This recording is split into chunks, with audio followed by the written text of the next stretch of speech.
Isang magandang gabi po sa ating lahat na mga kapatiran po na patuloy na sumusubaybay sa ating daily devotion.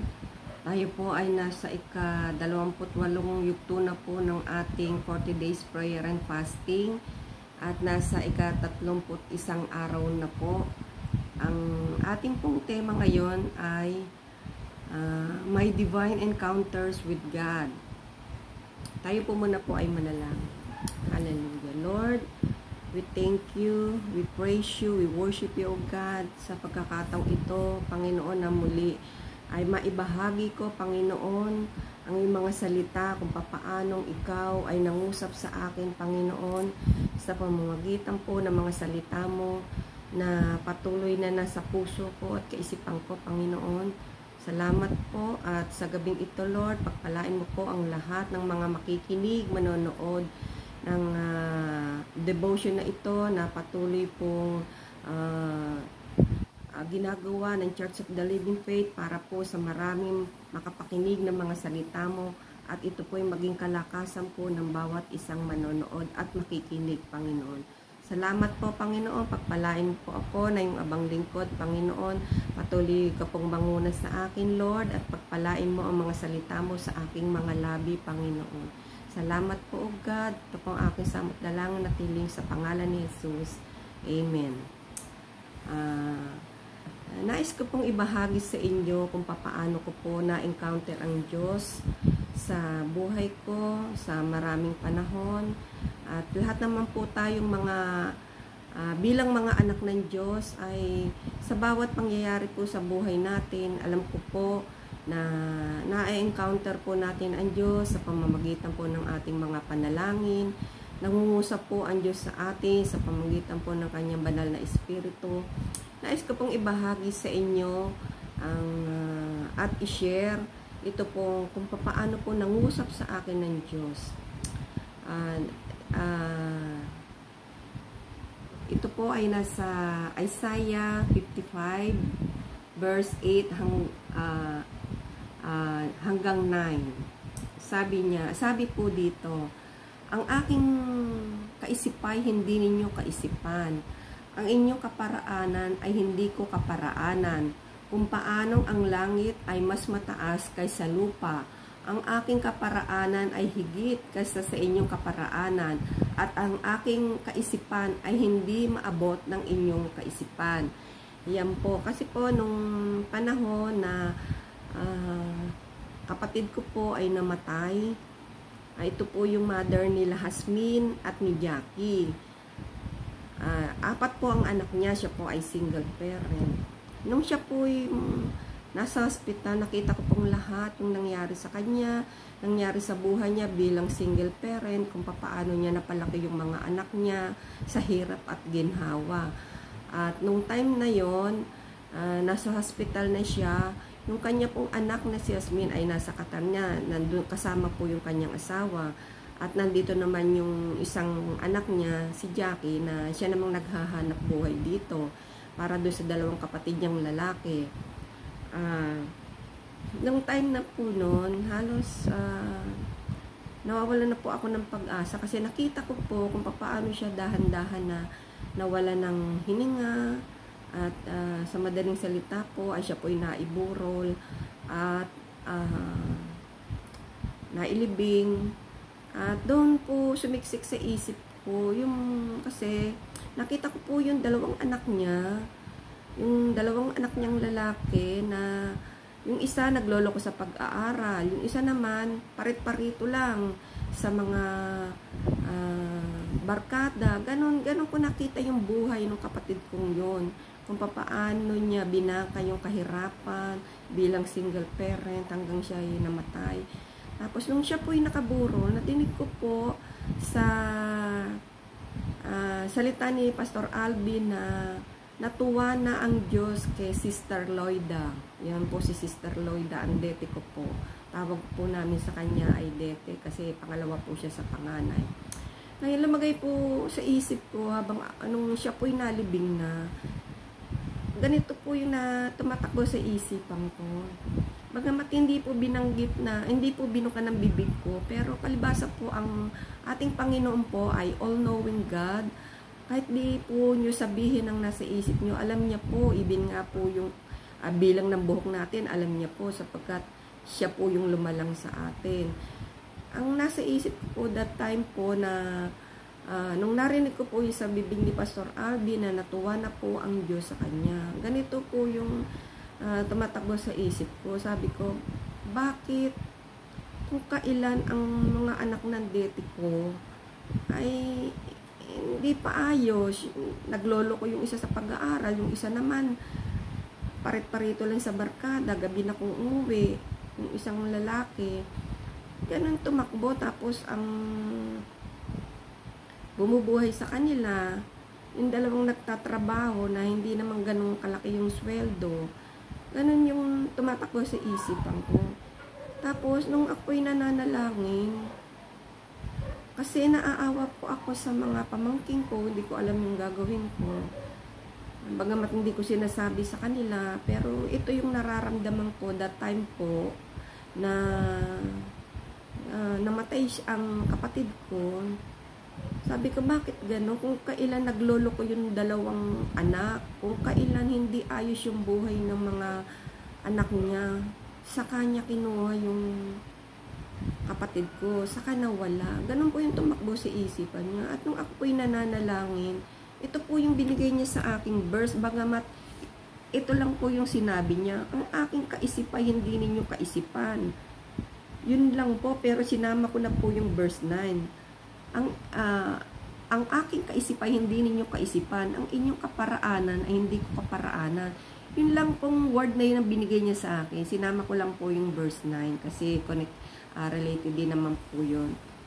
Kasi tayo po bilang mga anak ng Diyos, na nabubuhay po tayo dito sa mundo na puno ng alalahanin, na nakapokus po yung ating kaisipan sa mga nangyayari sa mundo, sa nangyayari sa buhay natin.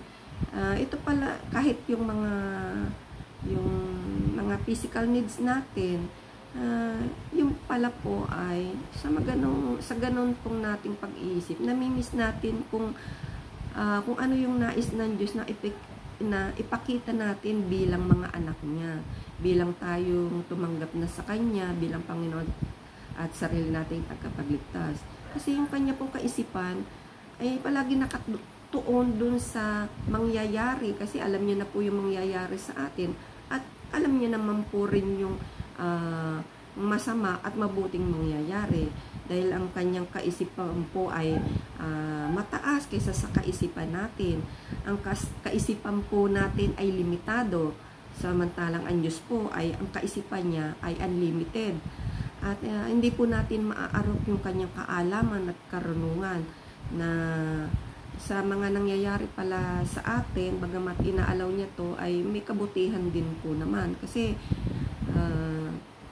sabi niya po sa Romans 8:28, alam natin na sa lahat ng bagay ay gumagawa ang Diyos para sa ikabubuti ng mga nagmamahal sa Kanya na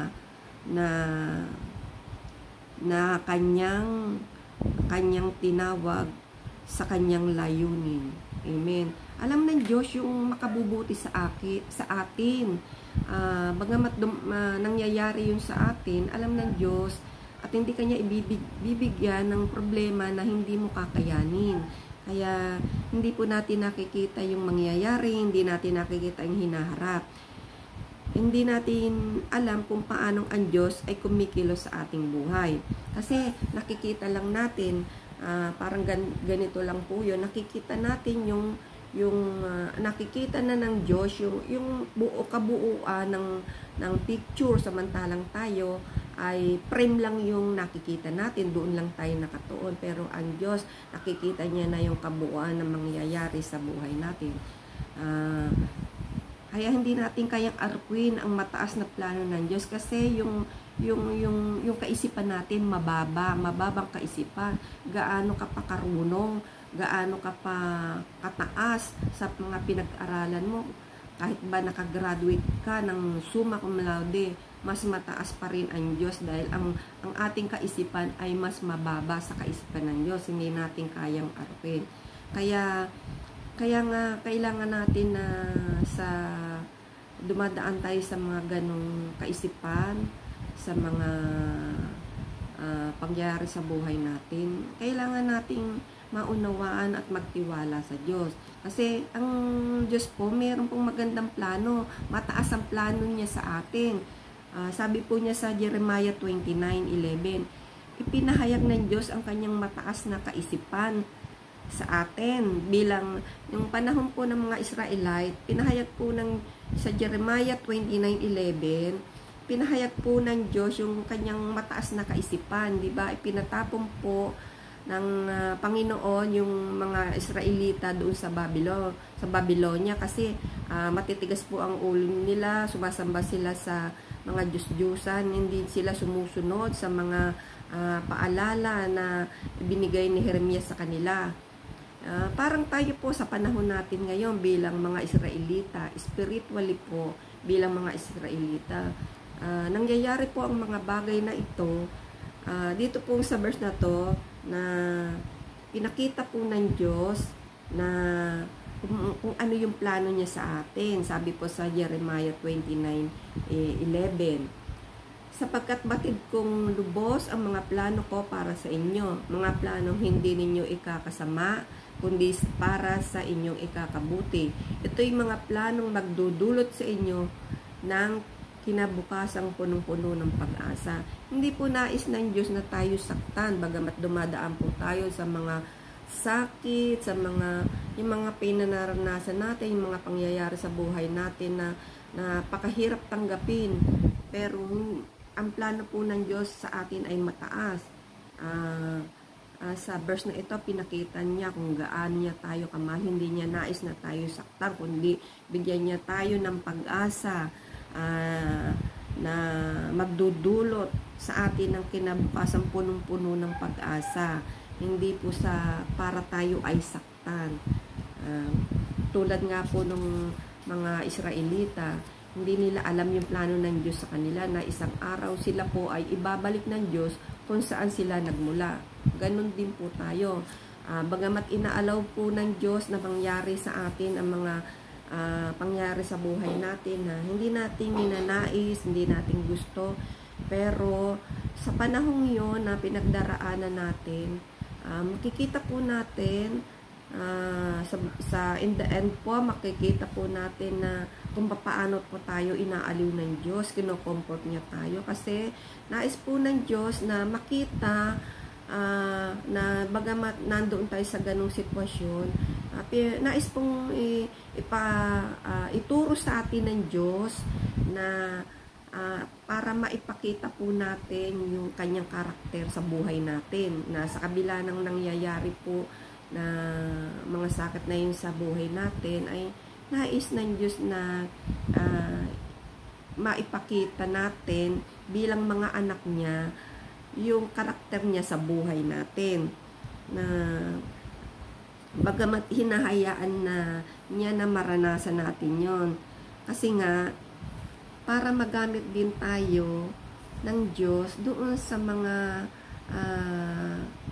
dumaranas din po ng katulad ng pinagdaanan natin. Ako po, namatayan ng asawa.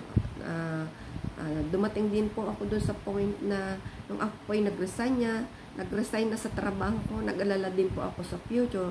Pero that time po, mabuti po ang Diyos. Hindi niya po kami pinabayaan hanggang sa makatapos si Dale ng 4 years course sa kanyang college year po. At mabuti po ang Diyos at hindi niya kami pinabayaan. Kasi bagamat dumadaan tayo, inaaliw niya tayo. Kasi nais din ng Diyos na yung nararanasan natin, kung paano niya tayo kino-comfort sa panahon ng ating kapighatian, yung mga pangyayari sa buhay natin, ginamit niya yon na paraan para tayo ay turuan, para tayo ay palakasin spiritually, higit sa lahat po para maging pagpapala din po tayo kung may mga kung may mga dumaranas din pong ganon. Sabi po sa sa Romans 28 po, sapagkat sa mulat mula pa'y alam na ng Diyos kung sino ang magiging kanya, at ang mga ito'y pinili niya upang maging katulad niya ng kanyang anak. Kaya po, nais ng Diyos na maipakita natin yung karakter ng Diyos sa buhay natin. Kaya sa panahon ng pinagdaraanan natin, kino-comfort niya tayo. Siguro po, naranasan nyo rin po yun na sa ganong pagkakataon ay naranasan nyo, nadadama nyo yung pagko-comfort sa atin ng Diyos. Kasi ako naranasan ko yun. Kasi kung hindi, bilang dumaan sa mga mabibigat na problema, hindi po natin kakayanin bilang tao. Pero sa tulong po ng Panginoon, nakaya ko po yun. Kasi that time po, nung namatayan ako ng asawa, yung kapatid ko nga po namatay, na dinibdib ko po yun kasi nga yung mga anak niya, naaawa ako sa kanya. Pinagpasa Diyos ko, binigay ko sa kanya. Ngayon nga po, maayos naman yung kanyang mga anak. At ako, ganun din po ako, na dumaan ako dun, nung namatay yung aking asawa, ay halos malapit na po ako bumigay. Pero nararamdaman ko po yun sa sarili ko. Pero sabi ko, Lord, tulungan mo ko. Kaya sa nung naranasan ko po yun, na kinocomfort niya ako kasi inaalis niya talaga yung bigat sa dibdib ko, yung dinadala ko sa pangungulila ko sa asawa ko. Kaya ngayon po ay natanggap ko na po yun. Peacefully po naman ay meron ako sa puso ko nun. Kaya wag po tayong susuko kung dumaraan tayo sa mga ganon. Alalahanin po natin na ang Diyos po, ang kanyang kaisipan ay hindi po nating kaisipan. Yun. Mas mataas po yung kaisipan niya. Mas alam niya ang mangyayari sa buhay natin. Pati yung pinakadulo ng buhay natin, alam niya. Mataas ang pag-iisip niya. Bagamat tinutuwid niya tayo sa mga ganitong pangyayari. Sabi po sa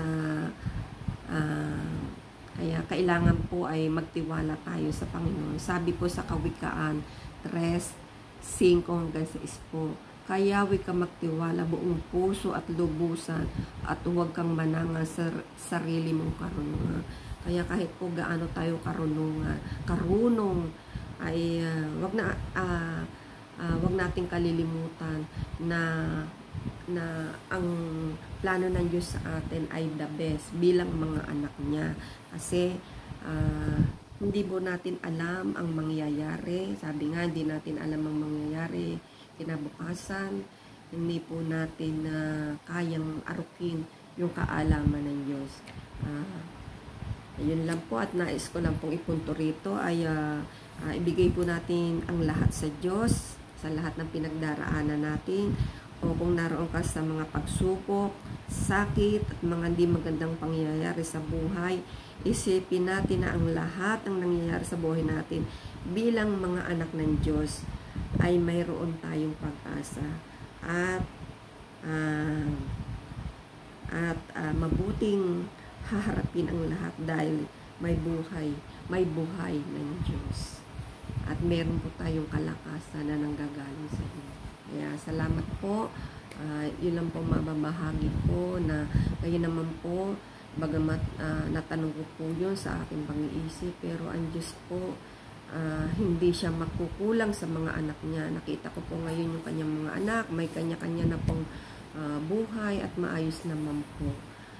Kaya purihin ng Diyos, bagamat ganun yung pag-iisip ko that time, kasi wala na po akong, hindi ko alam kung ano gagawin ko, naaawa ako sa kanya. Kaya magtiwala lang po tayo sa Diyos. Ang kanyang karunungan, hindi nating karunungan. Ang kanyang kaisipan, hindi nating kaisipan.